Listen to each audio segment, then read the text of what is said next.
You look Wow. wonderful. Oh, thank you. Thank you. Oh, it's so good to see you. To Nicole and see I everybody. match. We're wearing matching pink.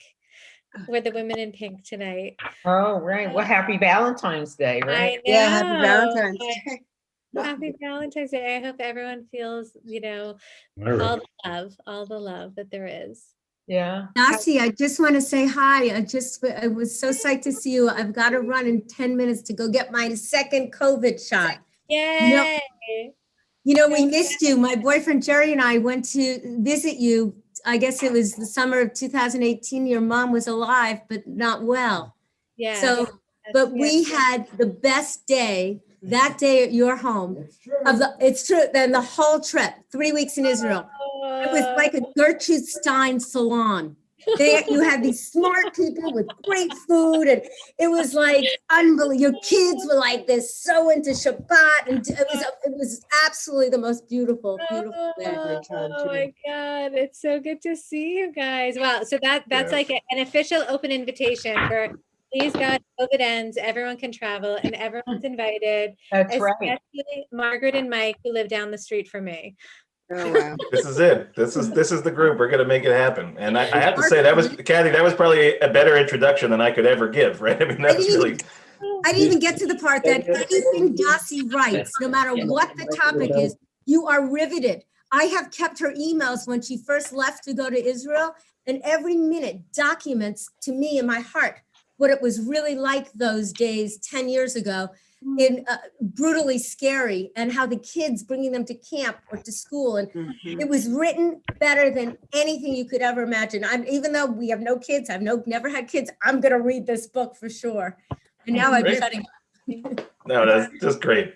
And guys, I think we'll have a chance to catch up a little bit with Dasee at the tail end when we get to a little QA. But for now, I think we're going to really dive in. So forgive me for my rudeness, but I'm going to end up muting everybody but Dasee and myself, and we'll give you power to unmute. And then Dasee, we're going to sort of spotlight you and me next to each other, hopefully. And this way, everybody, hopefully that's watching on the Zoom, will see both of us when it's streaming. And I just checked, everything should be streaming out just great. We'll probably see just each of us alternating. And one just piece for those that are watching on the stream, know that when we do get to the QA section, in order to create a safe space for certain kinds of questions, we're going to shut the stream off at that point, and then we'll come back again for a closing. So we don't want you to think us rude, and I'll remind everybody about that. But first, my gratitude to our friend, our teacher, and incredible author, Dasee Berkowitz, who is with us today, all the way from the land of Israel, from Yerushalayim. It's a remarkable thing, right? A remarkable thing to be able to do this. And we certainly will look forward to being able to have you with us in Sag Harbor again someday in the hopefully not so distant future. As you invited us to your home, we want to invite you back to your home as well. So before we get deeper into our topic for today, I just want to give an introduction, even though I'm sure it is not necessary for most of us on the call. But Dasee Berkowitz is the director of Becoming a Soulful Parent, a part of IECA, the Center for Soulful Education, which hopefully we will learn a little bit more about in just a few moments.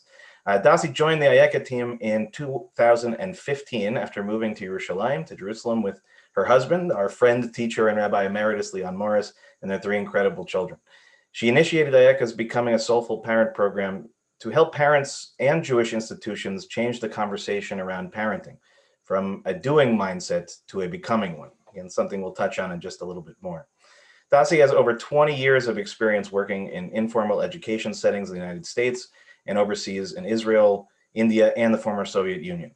She has served as an educator and consultant to many national and international agencies, including the AJJDC, Macom, JCC Association, and most recently has applied her educational expertise to community settings, building prayer experiences that nourish connections between parents and children through her work with the 92nd Street Y Shababa program and Kilat Zion in Yerushalayim. Dasee writes about soulful approaches to parenting on Kveller.com, JTA, Forward.com, Haaretz, and Times of Israel, and is passionate about engaging and supporting parents in the challenging and sacred role as parents. And of course, during her time in Sag Harbor, Dasee was an instrumental leader in building our community by working to create powerful opportunities and meaningful connections with congregants of all ages. We are truly thrilled to welcome her back, and we are really excited to learn more about this incredible book that you have written. I get to have one right here in my hands. And speaking of that, just to know, we'll get a little bit more into actually the details of it, but in the chat, you will find a link to, and Dasee will explain a little bit what makes this particular means of getting the book unique, which we'll get to in a moment, but just so that you have that already in your pocket. So, Dasee, I want to begin with what seems like an obvious question, but one in which I think there is great depth to explore. Tell us first about this title of the book and why you ultimately chose that of all things. And perhaps in that you can also tell us a little bit more, as I described, about this wonderful Ayeka that you are a part of, and really how working to create this soulful parenting program really affected and is affected by this title and this book that you've written for us. Thank you so much, Rabbi Dan, and for everyone. I mean, I just have to start by saying I was putting my kids to sleep tonight, and I said, you guys have to go to sleep because I'm going to Sag Harbor in 10 minutes, and they were like, you're going all the way there? And it's like, yes, it's amazing. Time travel is really an amazing thing. So it feels so at home, honestly, to be here and for you to see a little bit of our home in Jerusalem and to see all the backgrounds of everybody who's sitting in your home in New York and Sag Harbor, or wherever you are in the world. And it's really just an honor and a pleasure. And I'm so happy, Rabbi Dan, and also to Eileen Moskowitz, who had the idea in the first place, and to Jill Ehrlitz, who's also on the call, who's been at some of the past sessions also. We've been in touch a lot as well. So really delighted and great to see everybody. And I just want to kibitz with you guys, but apparently I have to answer some questions. So, Rabbi Dan will keep me straight and honest.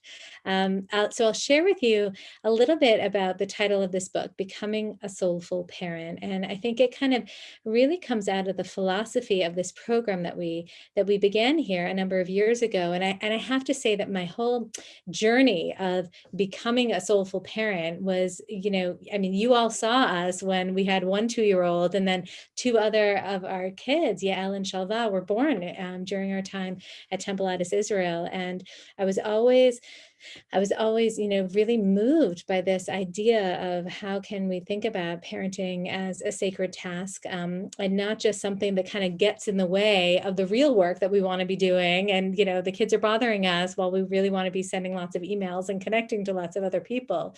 But kind of through our children and through that work, how we can have a more expansive sense of the world and an expansive sense of ourselves. So I think with that, the idea of becoming is that we're always in process. It's the organization Ayeka started as a Becoming a Soulful Educator program, and then we branched off into this work in parenting. And I think that what kind of plagues us, I think, as a culture, as a Western culture, is a sense that we're done, that we're finished, that we are perfect, that there's even, with such a focus on marketing ourselves and almost marketing our image, that we have it all together, that this is the complete picture.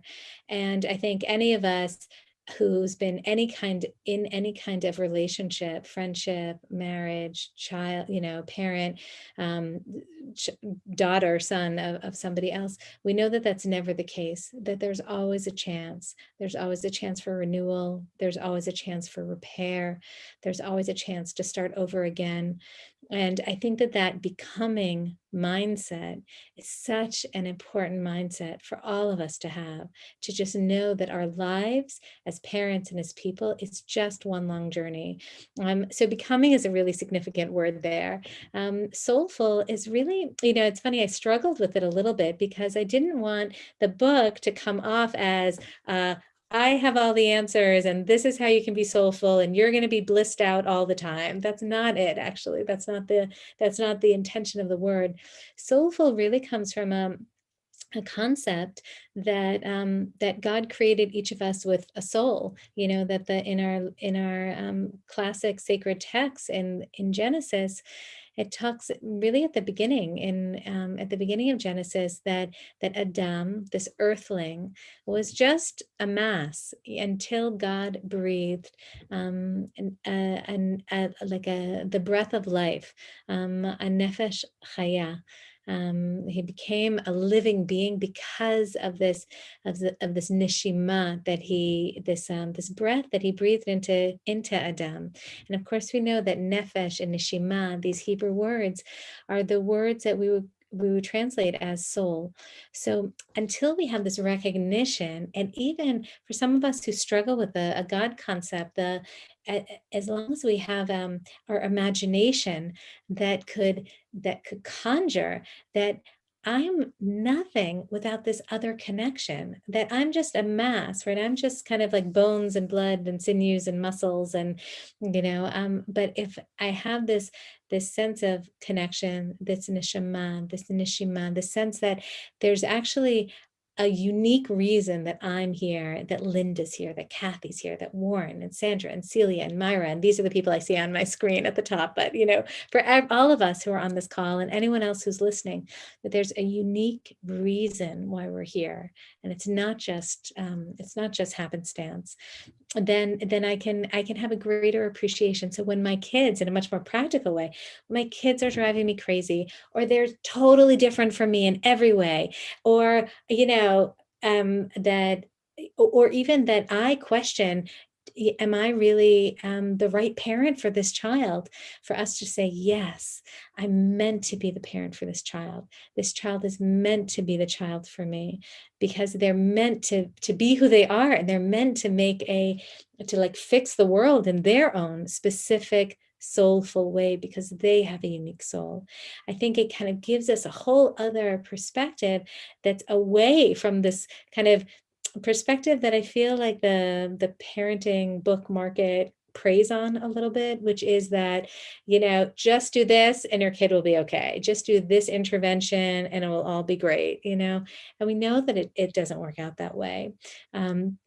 And then the parent piece at the end is really about parents and our inner lives. It's actually not a book about activities to do with your kids, although that's important too. And there are plenty of books about that. It's not about, the changed behavior modification system that you want to employ with your kids, though that's important too. It's really about us and our inner lives and our inner landscape as parents, and for us to explore it a little bit. And I'll just say one word about Ayeka, which you asked about, Dan. That Ayeka is a question. It means, where are you? And the name of the organization that this book came out of is named Ayeka because, first of all, questions, I think, are more evocative than answers a lot of the time, even though sometimes we just always want the answer. But this question, Ayeka, which is the first question that God asked Adam, in the Bible, of where are you after you committed the sin and ate from the forbidden fruit, and Adam was hiding. God says, where are you? And he doesn't mean like, you're hiding, I don't find you, where are you? Like, let's play hide and seek here. He means, God is asking, where are you? Like, what happened? What happened internally? And unless, as Rav Kook says, we can like explore internally where we are, and sometimes we just get lost, there, I don't know, Eve said something and the fruit looked really good, and like, I don't know, I'm embarrassed, I'm ashamed. All those are external pieces, but unless we can say, where am I in this, kind of, where's Dasee here in this situation, then oftentimes we really lose our bearing. So the book and the name of the organization are all about really opening up that space of questions. Where am I here? Let me journal. Let me reflect a little bit. Let me kind of slow down this very fast-paced race that's happening, where like everything's happening at the same time all the time, even though it's COVID and it's like slower.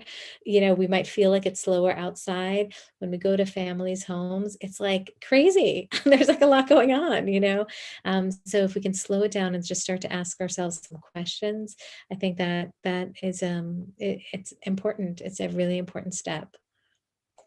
Well, there's so much to draw from what you were just saying, and I just want to say as an aside before I get to more questions, when you read the book, right? All the authenticity of it, the genuineness of it, and the lack of that sort of veneer of quote unquote perfection that you pointed at, which I can say, for example, as a current parent, right? All of the books in the parenting section of the bookstore, they all have more or less the same kind of slant that somehow or another it's about following a procedure that results in an output. And so it was such a breath of fresh air to read a book that is starting from a totally different perspective. And this leads me to my sort of next question, where I obviously have a certain kind of bias here in pursuing it a little bit, but the way in which you weave Jewish text into the book is so artfully done. So, not, for lack of a better term, ham-fisted, where it often can be, where it feels like it's just tacked on for the sake of. It's clear that so much of what you're talking about is born also from your Judaism and from your knowledge of Jewish texts, which I know is quite expansive. So this relates to a sort of a larger question, but maybe you can touch at least a little bit on, tell us a little bit about process. Like, how did you get to the point of actually being able to produce this book?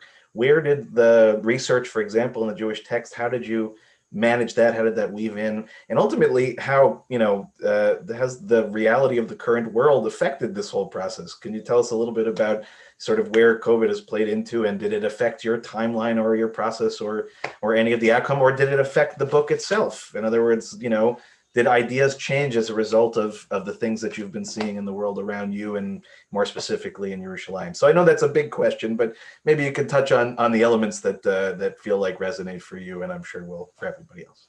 That's beautiful. Thank you for asking. I think it's always so important to kind of pull back the curtain about process, because from the idea of writing the book and actually having something in your hand there's so much time that passes, and so many early mornings of writing.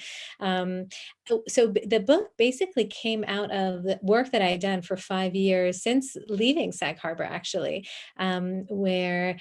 where I started to work for Ayeka, and we developed a curriculum, and the curriculum we brought to lots of different early childhood directors around the United States, and rabbis and other educators.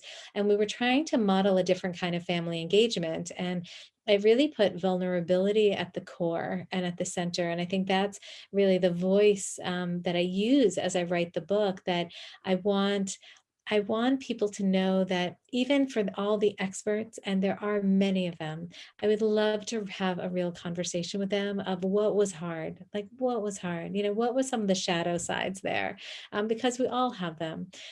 So the trainings and the work was really about and the kind of different model of family engagement was about saying that all of these professionals, both rabbis and also early childhood directors, who all have Shelley's on the call, and all have they're the experts, and we want experts, but we also want human beings who have real lives, and real lives that they can share. And that point of connection, when we can be real about our own lives and our own struggles, then we invite other people to be real about their own lives and their own struggles. And that's the seat of connection. And that's the seat of spiritual growth, and that's the seat of moving beyond. It's the seat also of empathy and generosity.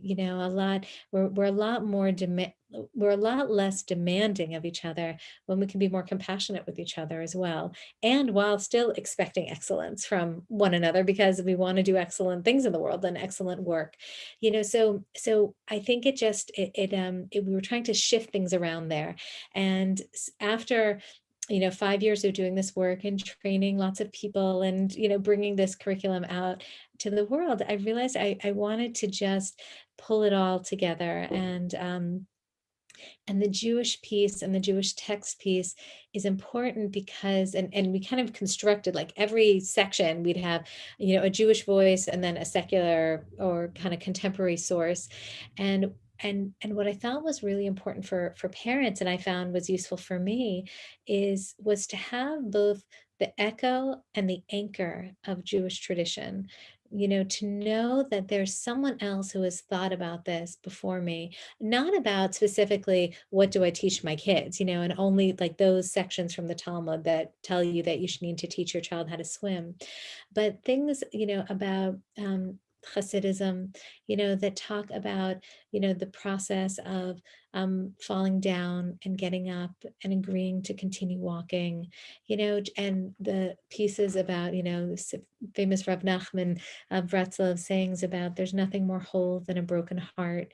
What does it mean for us to actually embrace like the whole of who we are, and that we know that there's a lot of Jewish wisdom that predates some of our the self-help kind of sayings that we have, and that have that anchor and that have helped generations of Jews before us.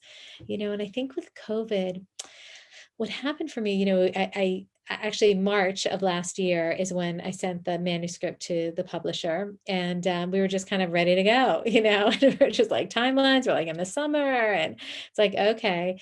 And then, so I rewrote some pieces and I rewrote different sections. But I think that what really bolstered me was this, this concept of resilience, and how chosen is, and chisun is vaccination, right? Which we're all very busy thinking about and getting, or on whatever side of, and resilience. And that there's a way in which what is giving us the most resilience now is looking to our elders. And, our elders are both the most vulnerable, as we've known, and certainly in Israel, there's been so much talk around that. But they're also our source of resilience, because people who are older have just been lived longer and have been through more, in life. And that for all of us who are like panicked of, what's going to happen. And there are so many ways in which I feel socially numb and I'm not connecting. And, we'll see for a long time, what the impact of this period will be. But that how important it is to not worship youth, but to venerate our elders and the wisdom and the resilience that they have shown, that you all have shown, by agreeing to live life, just live life, the ups and downs, warts and all, like love, out of love, loving again, relationships with children, all of it. So I think that has been really like my emphasis, and a particular chapter that I wrote out about grandparents was also particularly poignant for me. I mean, on a personal level, I'll share that this was really, I was able to read to my mother passed away a year and a half ago, almost 2 years now. And to be able to read and write so many pieces about her and the wisdom that I gleaned from her specifically was very instructive. Well, I was actually wondering, as you were mentioning that was I think a very powerful section of the book, and some of the things in terms of thinking about, respecting and appreciating both, as you said, the anchor and the echo, not just in ancient times, but really in our lives as well, and venerating and thinking about those that we can learn from their experience. Is there a chance where you could read a little bit for us from the book? That would be really wonderful. Not to put you on the spot, but if maybe there was something that you could share that you think resonates around this, and then we'll jump back into some questions. Absolutely. So, so I'll read something from my chapter about grandparents, and this is it's entitled "Grandparents: The View Through Love Lenses." As a young adult, I wanted to move as far away from home as I could. Don't get me wrong, I love my parents, but I needed to do what all young adults do: break away, become independent, and set up a life of my own. After I got married and started raising a family, I wanted to come back home and be as close as I could. The move was tactical. Can dear mom and dad please stay overnight so we can get some sleep? And now, as my children grow older, what I need most is to see my children through my parents' eyes instead of my own. You see, grandparents see their grandchildren through love lenses, while parents see their children through busy ones. Love lenses see the children as cute, caring, and capable, which they are. Busy lenses see what is lacking. He must get better at math. She must learn to act like a mensch. He must learn how to share. The difference between parents and grandparents is that we see our children in real time, and grandparents see them in generational time.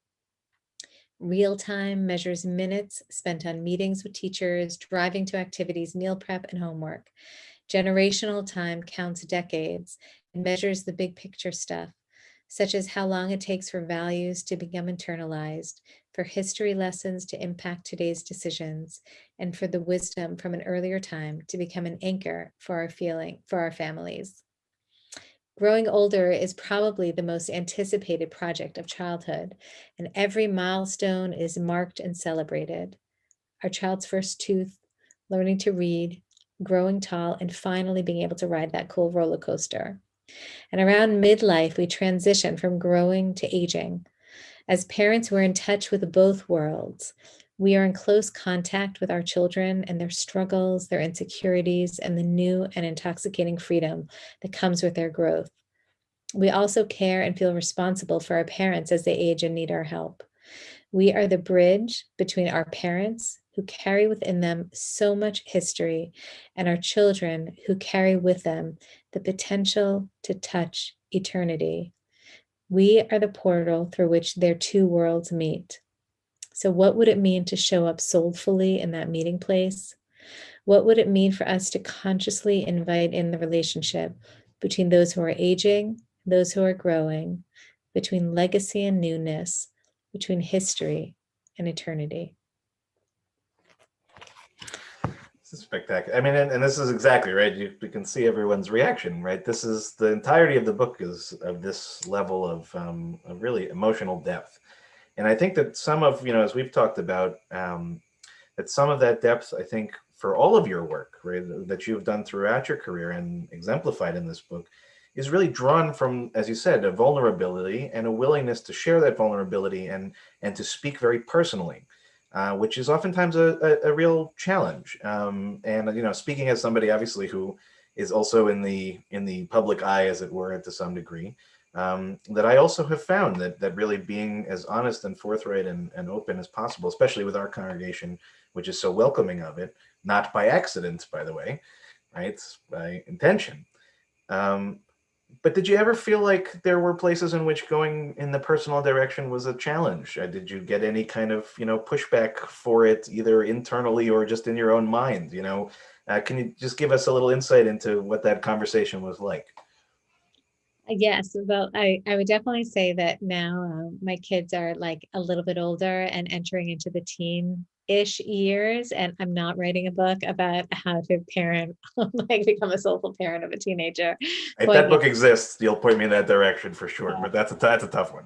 That's a tough one. But I think it was an interesting process. But my own personal process was that I would wake up early to write, and it was often when there was something that was really like on me or irked me or wasn't sitting right. That's what I was most passionate to write about, and it was real, and I knew that my realness, would meet someone else's realness and real life and real things that were happening for them. And there were definitely periods, like when I was finishing the manuscript, I turned to Leon and I said, Leon, please read these chapters. Like, please let me know if it's okay. I just don't want anything to, I'm writing like from my heart, but I'm also writing about you, so it's like, well, you could add that word, maybe you could soften that part a little bit. I'm like, okay, we'll definitely do that. Or for each of the kids also, I read the sections that I wrote about them, and they all had interesting reactions. My son said, yeah, that was at the time when things weren't going so well, but things are better now, so it's okay. You can write about that. Ema, I want to help make you famous, so it's okay. We can lend my name to the effort. So and it's been really sweet also just to see how they've kind of rallied around this whole project and come to book events and been eager to listen and to be a part of it.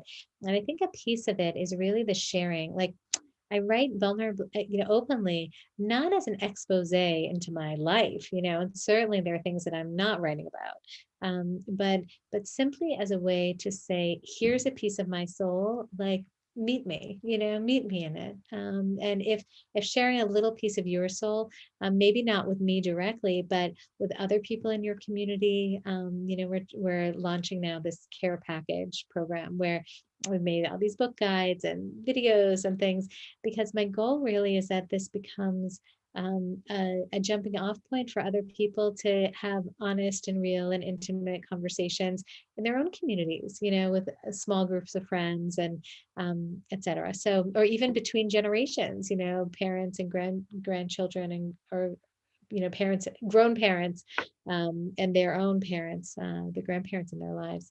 So so that's really the hope. And if I didn't write that way, I feel like it would it just wouldn't It wouldn't be you. It wouldn't be you. I'd be like, oh, I'm going to preach and I'm going to tell you what to do, and it's like, what do I know?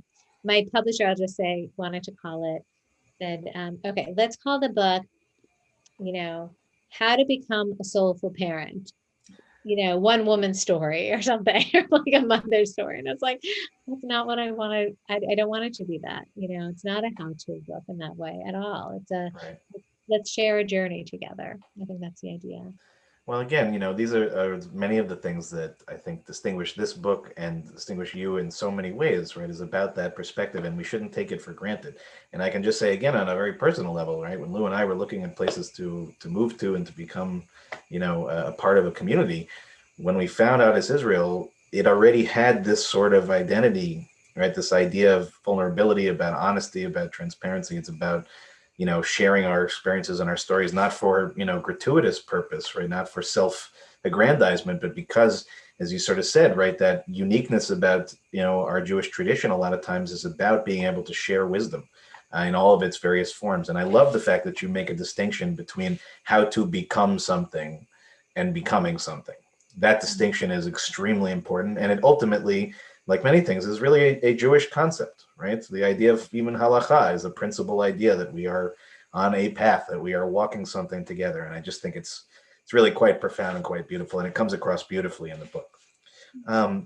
One of the things I think that sort of stands out to me, especially these days, is that you point out that we spend probably a lot more time in our homes today. And it's not even just because of a pandemic, right? This is probably the reality of generations now, in which we tend to find our spaces a little bit more confined, whether that's real or imagined. But certainly these days we are feeling it immensely.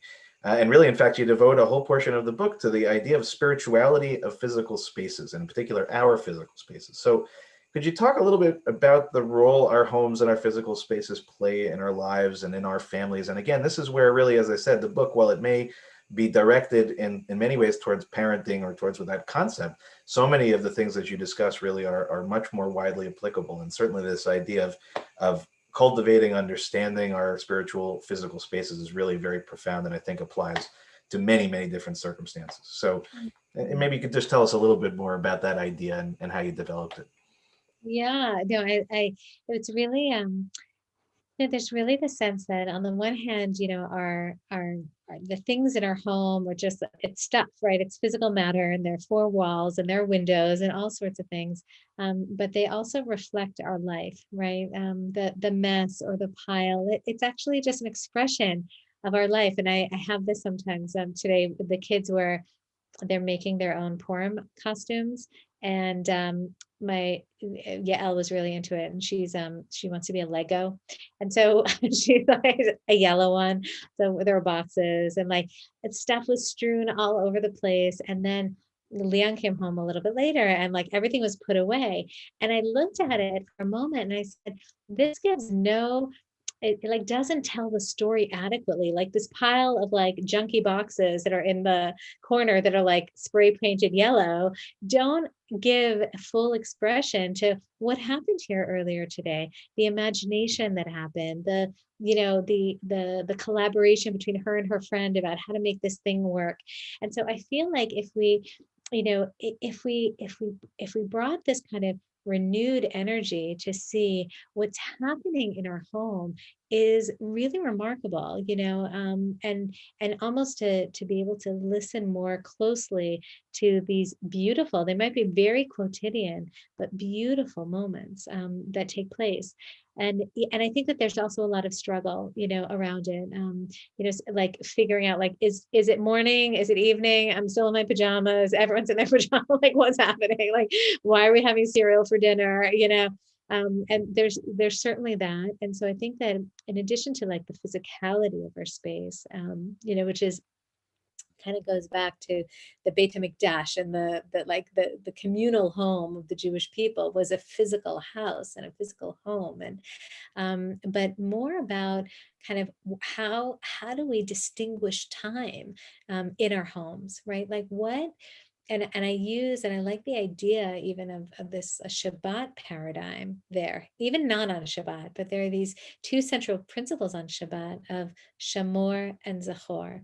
And Shamor, it says, what's, guard, like what's the boundary, right? What am I not doing in this time? Speaking about Shabbat. And Zachor, remember, which says, what's all the positive stuff that I am doing to make this day special? Kiddush and challah and synagogue and time with friends and meals and all that. But what if we brought even that concept into our homes, right? That there's shamor, there's a boundary. And for us with COVID, especially when like the kids are like online all the time for everything, and like there's no distinguishing between like a YouTube video and math class, that we said like between 6:30 and 8 is blackout time, like no screens whatsoever in any sense of the amount, we're not doing it during this time, and that's the boundary. And then Zachor, like what's the stuff that's happening from that 6:30 to 8 time that could potentially breed more connection, that could, that we could just like be sitting around drinking tea and whatever's comes up will come up, that celebrates the fact that we have family, the fact that we are together, the fact that, life continues, to kind of to roll on even during these more challenging times. So I think that's one piece of it, that helps us just elevate this, like the mundane of like, okay, here we are, next day, into something that's a little bit more sacred. I love that. And certainly I think, as I said, it applies really to all of us, and not just in COVID times, right? COVID is in many ways just an excuse for what we probably were already doing, which is, as you said, being sort of distracted by the vicissitudes of life and really not understanding that there is both sacredness in both time and place in Judaism, and each is extremely important. And why we oftentimes bifurcate them, they're related concepts, they're interrelated concepts. And sort of seeing those opportunities, as you say, and I love that, and that anecdote about coming home and seeing the sort of the end product and not seeing the sort of experience in the middle. You're absolutely correct. I'm as guilty of the next part of it. Makes me think that I shouldn't have tidied up behind me a little bit. I should have left it as it were. You'd have a better instinct as to what Eva's morning looked like. But I just I really think, again, so many ways that you have really demonstrated, I think, again, an incredible depth to this experience, certainly of parenting. But I think, as we've indicated, right, it's more than just that. It's each of us in various ways in our lives are in a place in which we are both caring for and being cared for. And ultimately speaking, there's so much to be learned from this book, and just understanding that and giving language to things that sometimes are very hard to express. And I think it's really a masterful work.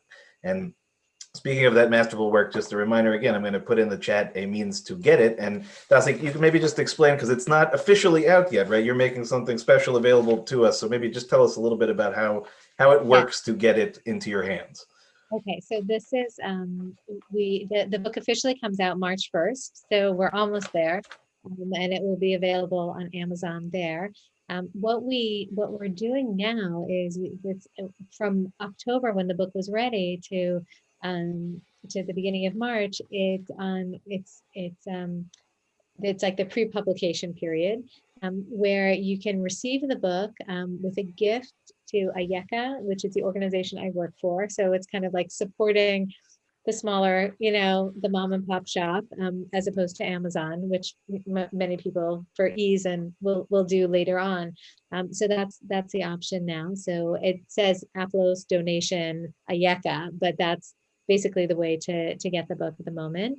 And it's we're selling it for 18, or the donation is $18, but for anyone who's attended any of these book events, we're offering it for a discount of 15. And I'm just delighted for you to receive it and to make it available to you. And the warehouse is in New Hampshire, so you don't have to wait for any Israeli service for this to get to you. They'll come in a couple of days.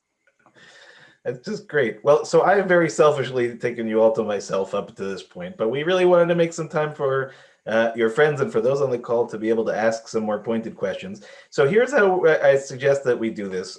For anybody who's on our Zoom, what I'll ask is if you have a question, to use the digital hand raising thing, which if you don't know how to do, if you look at your mouse and you move it towards the top right, you'll see 3 little dots. And next to those 3 little dots, if you click on it, one of those will be an option that says raise hand.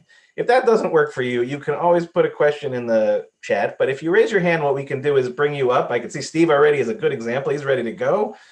We'll bring you up on screen so that you can ask the question yourself and interact in that way. And just a reminder to our friends who are watching on the stream, at this point, I'm going to shut the stream off so that our question and answer can be a little bit more private. We will come back online in probably 15 minutes or so to come back and talk a little bit and wrap things up. And then for Dasee, if you don't mind me offering, for all of our friends here at the temple, maybe when we're officially done with the program, we'll give a little chance for a little bit more of the kibitzing. So we're going to focus really on questions for right now. That way, if you want to say something nice to Dasee and say hello, we'll save that for the end. Does that all make sense to everybody? Good. Okay. So our first question, I saw hands up right away, was Steve and Celia. So what we're going to do is we're going to add them in a spotlight. Hello, there they are. And we're going to ask you guys to unmute. And then you can ask your question and say hello. All right. Hi, Dasee. I'm sorry.